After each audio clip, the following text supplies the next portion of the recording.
একটি বিষয় আমাদের সকলের সচেতন থাকা প্রয়োজন যে আমাদের সমাজে একটা বড় সমস্যা হইল আমরা নিজেরা যেমন ভালো কাজ করতে পারি না, অন্য কেউ ভালো কাজ করলো আমরা সেটাকে সহযোগিতা করতে পারি না, আর এর দ্বারাই মানুষ আস্তে আস্তে নিচের দিকে চলে যায়।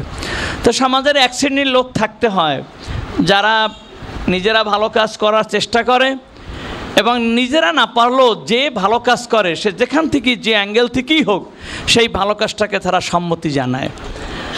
তো সবসময় একটা খেয়াল রাখা প্রয়োজন, কিছু কিছু কাজ আছে যেগুলা দৃশ্যত অনেক বড় কাজ মনে হয় না, কিন্তু অনেক পাপাচার অনেক অন্যায়ের প্রতিরোধে সেটা কাজ করে।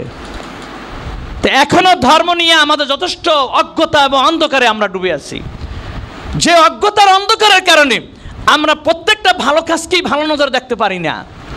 অতএব আমাদের খুব সতর্ক থাকতে হবে। একটা বিষয়ে যথেষ্ট সতর্ক থাকতে হবে, আপনারা জানেন যে সারা পৃথিবীতে প্রায় ৪,৫০০ ধর্ম আছে। আমরা এদেশে বসে মনে করি ইসলাম একাল খুব কিছু হয়ে গেছেন। ৪,৫০০ ধর্মের যেমন অধিকাংশ ধর্মের নাম আপনি আমি জানি না, এইভাবে পৃথিবীর বহু জায়গার মানুষ আছে যারা ইসলাম যে ধর্ম এও জানে না। ৪,৫০০ ধর্মের ভিতরে প্রায় সব মানুষই কোনো না কোনো ধর্মের অন্তর্গত, তারা স্রষ্টায় বিশ্বাসী। সিটে ফাটা কিছু মানুষ নাস্তিক, এদের সংখ্যা একেবারে কম, এখনও কম, তবে হুড়হুড় করে বাড়তেছে। আমাদের সকল ধর্মের মানুষদেরই সতর্ক থাকা প্রয়োজন।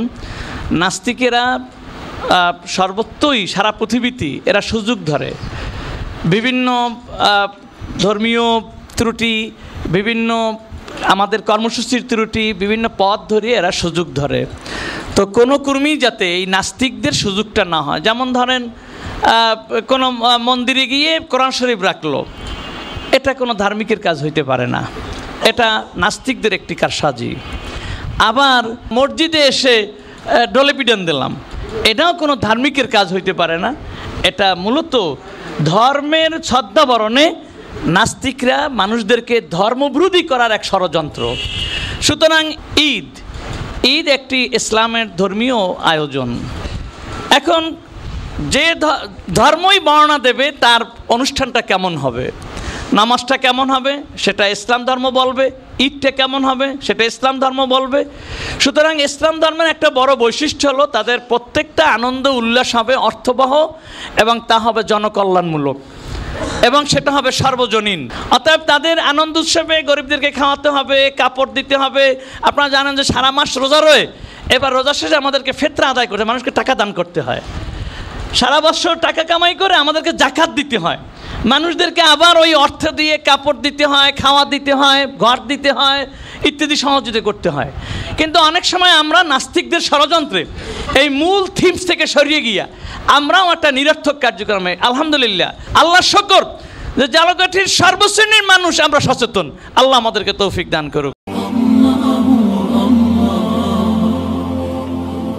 আপনারা দেখছেন এটিআর টেলিভিশন, সত্য প্রবর্তনে ঐক্য।